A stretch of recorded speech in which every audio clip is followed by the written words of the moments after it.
you know what a desire path is? Have you ever heard of that? Sounds fancy. A desire path is something that architects and building planners and landscape designers talk about. And the basic idea, I'm going somewhere with this, don't worry. The basic idea is if you're going to design a big group of buildings, the smart thing to do is to not put the sidewalks in. Just leave it grass. And the idea is that once people are using the buildings enough and traveling from place to place, they will wear a path in the grass, and then you pave that. It's called a desire path. And the basic idea is that the real wisdom is not in some distant plan.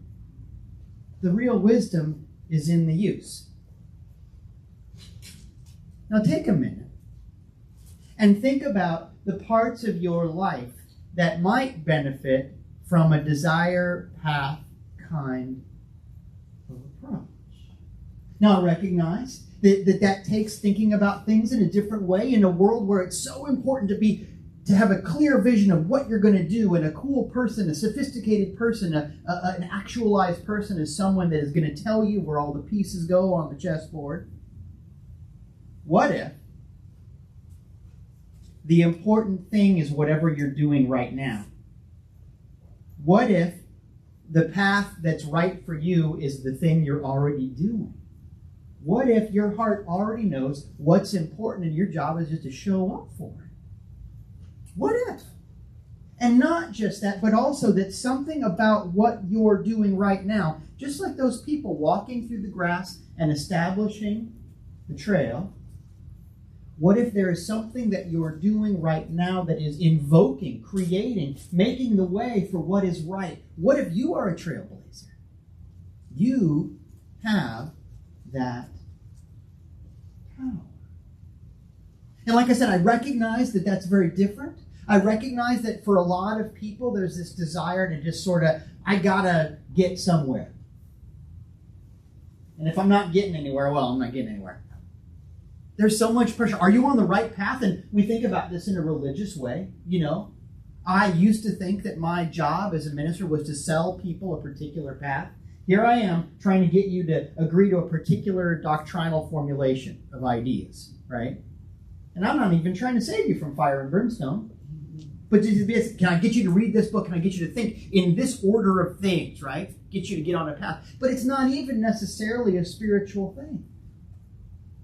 There is so much pressure to be on the right career path. There is so much pressure to have an exact idea of what's going to happen. Sometimes it's almost as if being on a path is more important than how good the path is.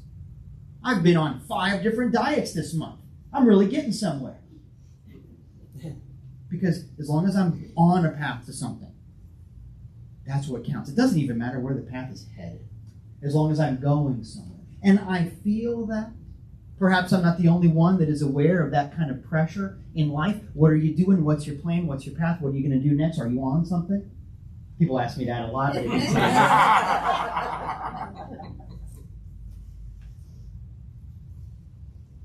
but the thing is, there are no surprises in life. Not really. Not really. I mean, if you zoom into the details, it might be that things that happen are unexpected sometimes. You can't, predict everything. You're not Madame Cleo. You can't predict the individual things. But if you zoom out, there are really no surprises on a cosmic level, because what you experience is directly in line with what you expect every time. Your consciousness determines your filter, determines how you interpret what goes on around you. On a soul level, on a big picture level, there's no surprises. So, if my intention is a path-based intention where I got to be going somewhere, what I'm really saying is where I am right now is not particularly good. Where I am right now is not worthy, not important, not interesting, not connected to anything bigger than me, because I got to get out of here. If that is my whole intention, my whole vibe, then what am I going to experience? If there are no surprises, if we put those two ideas together, wherever I am ain't it. We get what we expect. So what if we look at it differently? And I'm not telling you anything you don't know. I mean, we have a sense of this. It's why we show up here. I grew up with this. The basic idea that what I should be doing is thinking about God in terms of God being here, in terms of good stuff being here, in terms of me being good, right? We know this. Makes sense. When I think about the prayers that I grew up with, and they sound really good. We didn't all grow up going to the same places, so I'll share. One of the prayers that I grew up with on the level of like nursery rhyme. This is like 5-year-old Dieter. I was shorter then. Saying, God is my help in every need. God does my every hunger feed. God walks beside me, guides my way through every moment of the day. I now am wise, I now am true, patient, kind, and loving too. All things I am can do and be through Christ, the truth that is in me. That's called the prayer of faith. Pretty good, right? I grew up with that kind of an idea. Maybe you've heard this one before when someone says, the light of God surrounds us, the love of God enfolds us, the power of God protects us, the presence of God watches over us. Wherever I am, God is, and all is well. That kind of thing. Sounds great. I grew up with that stuff. And yet, think about it with me. Where is God in that prayer? You can learn a lot about your own spirituality when you go, who am I talking to? Because if my prayer is talking about God like he ain't in the room, or it, if you're more comfortable with an it, talking about God as though God is not there, well, it's rude, among other things. What do you want to do about Pop? And he's sitting right there. What is the thing? If I get what I expect, ask yourself, in my prayer time, where is my ultimate concern? Call it God, call it Spirit, call it whatever. Who am I talking to? What am I talking to? And where is it? Is it here, or am I talking about something that is not in the room? God is my help. Well, where is God if I'm talking about God in that kind of person? You get what you expect. Think about, with me, all of the things that you think about when you think about God. You know, like the divine qualities. What does it mean? Think about what you think about when you think about spiritual stuff, the bigness of it. What are the qualities that you think about? Think about how you are now, and if you want, think about what you grew up with. What are the divine qualities? Right? No matter what they are for you. Well, God is love, and God is light, and God is life and healing, and God is all of those wonderful things that we think about, right? No matter what else you got going on, I would argue that the big thing is that God is here. The most important quality in a lot of ways has to do with presence, because if God is an absentee landlord, who cares? You know? And in fact, if God is not here, is it even God? Isn't that sort of table stakes? Kind of important. And I think back to all of the times I've had like the desperation prayer, you know, the please, I swear I won't do it again if you take this away kind of feeling. The prayer of something like, I just pray that divine order be established now.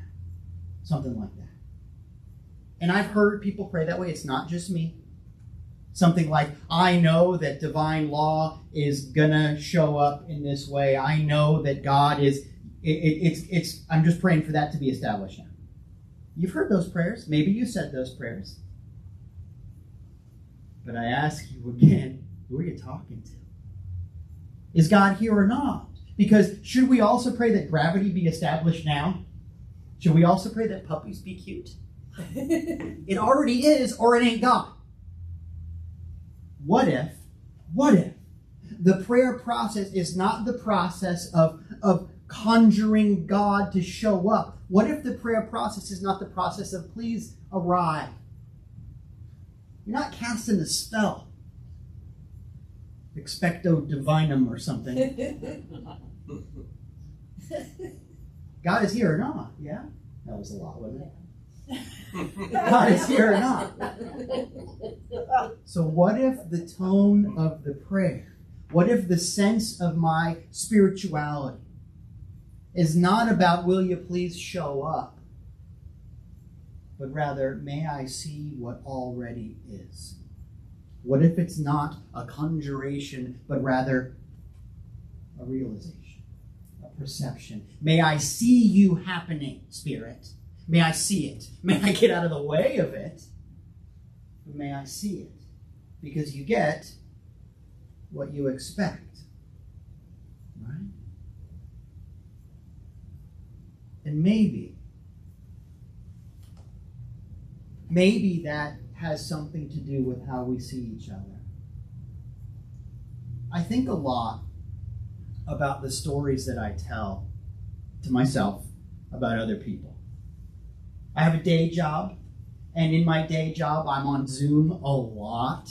I work with people all over the world, and I know all about their living rooms. And the t-shirts that they wear, and the hats that they wear, and the time of day I'm talking, and a lot of other, what the coffee cup says on it when they pick it up to their mouth. All of those things. And because I'm the kind of person I am, I'm seeing that, I'm incorporating all of the data, it becomes very easy to construct a story about that person. Maybe I'm the only one, but I kind of doubt it. You see people and you judge by the bumper stickers or by the way they park. I know everything about this person. I have a whole story. You have no idea. And I realize, and I'm not the first person to realize this, that so much of what I interact with about the other person is not really the other person. So much of the time, when I'm talking to someone, I'm actually interacting with my story about that person. I don't think I'm the only one.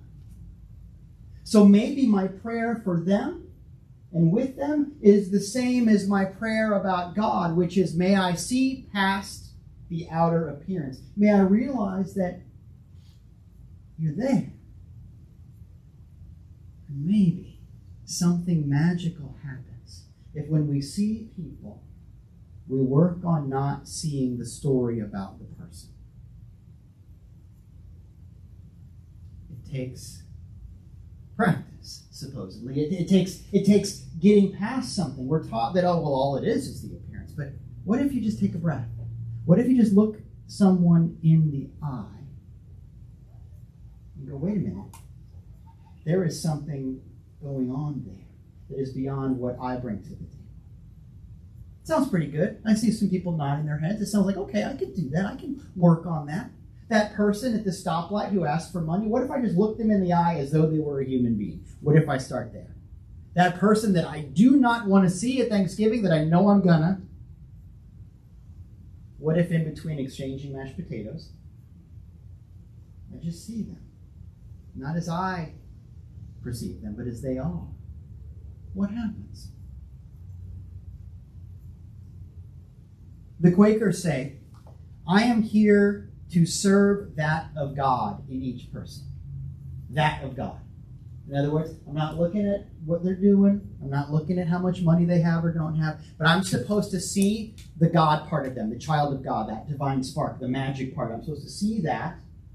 But that don't say I'm here to see that of God in every person. They say I'm here to serve that of God in every person.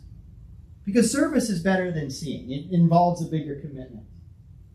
What if you're here to serve that of God in the people around you? Again, sounds pretty good. I see some nodding heads. I like that. But here's the tricky part. When you get up in the morning, you do your thing, you brush your teeth, all that kind of stuff. What story do you tell of that person in the mirror? What if you were allowed to see past that story? So many times when people come to me for counseling, they say, I cannot be loved because I'm not worthy of it because of this thing that happened to me in my childhood, or because of these bad thoughts that I used to have that I don't have anymore, because of this and that and the other. My story is a story of unworthiness. My story is a story of poverty or sickness or hurt or lack or fear or... Well, is that what Spirit created? Or is that your story? And I get it. There may be stuff that you need to fix. There may be stuff that you need to ask forgiveness for. There may be stuff that you need to make an amends. I get that. Fix it. You're allowed. But you can only fix it if you realize that whatever it is, it's not the truth about you, it's just a thing you did. The you that is the important you is a you that is beyond all of that. I want you to know that yes, you're going through stuff, and yes, things are happening, and yes, there are things to heal, and things to forgive, and things to think about, and things. Oh, but there's a part of you that is not temporal. There is a part of you that is eternal. There is a part of you that remembers the first raindrop and the first acorn and when the stars were born. There is a part of you that is so much more than whatever it is that's going on right now. And if you can find a way to bring that part to bear on whatever you have going on right now, you begin to realize that the problems that I face are not out there somewhere. They're going on in here somewhere. And that means that the solution is in here somewhere too. There is a part of you that is eternal and unstoppable if you can see past the story that you have been told about you, and if you just quit telling it. Did you know that you could? You can. You should, because the rest of the world is hungry for the you that is you. When I think about the miracles that I read about in the Bible, it's interesting to me that the tone is, yeah, that happened. Because if I could walk on water, I'd be like, guys, check this out. Water into wine goes on Instagram. You know what I'm saying? This is a thing. But so often, when there's a miracle, there is not a ta-da kind of a moment. Check this out. Peter does not show up in a sequin robe and go, it doesn't happen. Instead, the phrase that comes up over and over again in the Bible is this. Are you ready? Do not be amazed. Jesus says it a lot. It gets said a lot. Do not be amazed. Now think about that. You're allowed to be delighted. You're allowed to celebrate. You're allowed to be happy about it. You're allowed to be grateful for it. But just don't be amazed. Why? Because it ain't amazing. What, that God happened? God happens all the time. And to the degree that I think that it's an unusual thing, it will be an unusual thing for me. For healing to happen, for life to happen, for love to happen, for art, for truth, for beauty to happen. As long as I'm amazed by it, I ain't going to experience it much. Have you ever been a teenager? Anybody in this room? Yeah. I don't know what your situation was, but Jenny and I were youth group leaders. We met in the teen group. Some of you know that at our church. And then we became sponsors because we wanted to give back. And it was just such a cool thing to be a part of. But so I witnessed a lot of interactions of teens with their parents.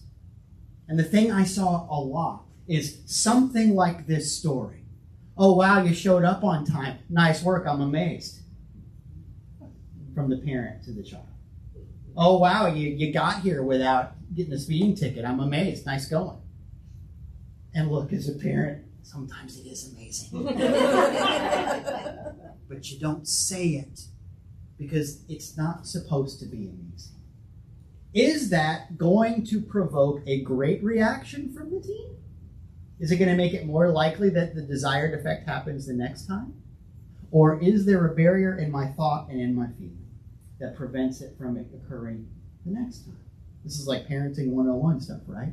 Well, guess what? It works the other way with our spiritual parents. If you are amazed that the good thing happened, is it going to make it that you're more receptive for it to happen the next time? Look, if your idea of a miracle is that the laws of the universe are suspended, that God looked the other way, you got a free pass from how things are supposed to be. If that's what your idea of a miracle is, then there are no miracles.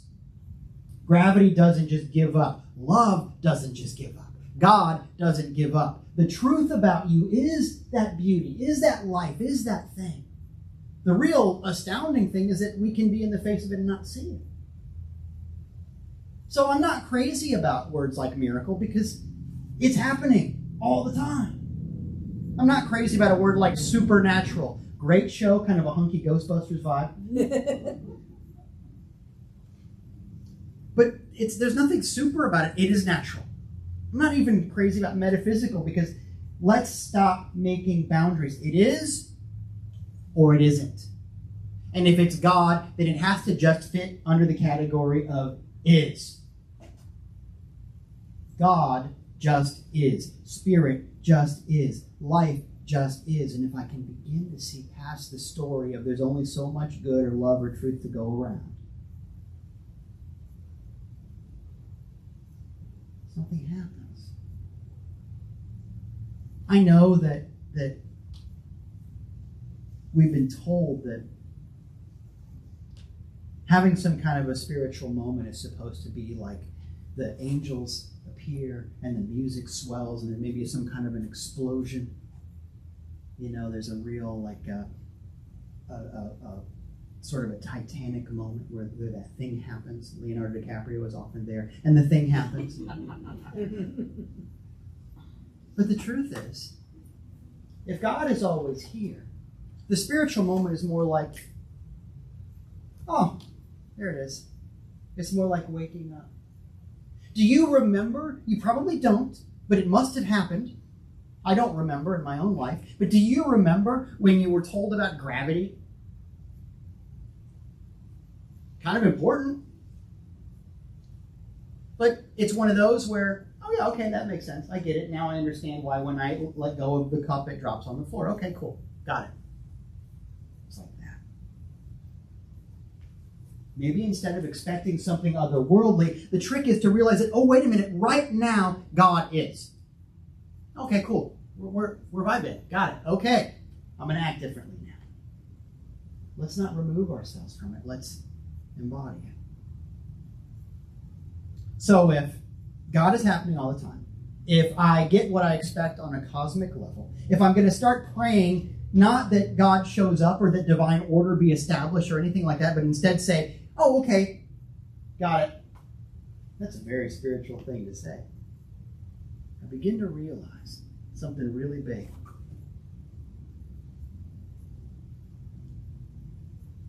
Don't have to go anywhere to get God to happen. Don't have to wait for the miracle to happen. I don't have to do anything. I sure don't have to suffer or make other people miserable. There's a lot of places on a Sunday morning where it's like, if you can just hurt enough. Man. Begin to realize that if God is here, then the healing happens where I am, by me changing how I am, by me remembering who I am. I like that. I'm proud of it, so I'm going to say it again.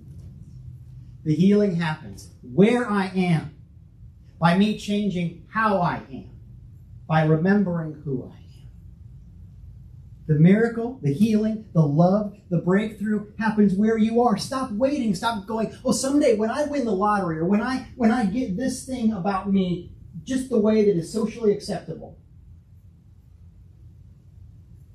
Let that go. Because wherever you are, God is. The miracle happens where I am. By me changing how I am, by me seeing past the stories of other people, past the stories about myself, by just acting like, well, gosh, if I'm a child of love, then what would love do? Doesn't have to be complicated. Well, I don't have a perfect idea of love. I don't know, and I had a thing happen. Okay, what's your best? Do that. By me changing how I am, by remembering who I am. There is a timeless part of you. There is an unkillable, unstoppable, non-tiring part of you. That's who you are. You've had glimpses of it. You can do something about it. Like I said, I used to think that I was supposed to sell you a path. I used to think that was the gig. But now I realize that love is the path. And where you are right now is blazing a trail. It's going to make it easier for others to follow. So step lightly. Step lovingly. And let the rest go. Just set it free. Because after all, freedom is a choice.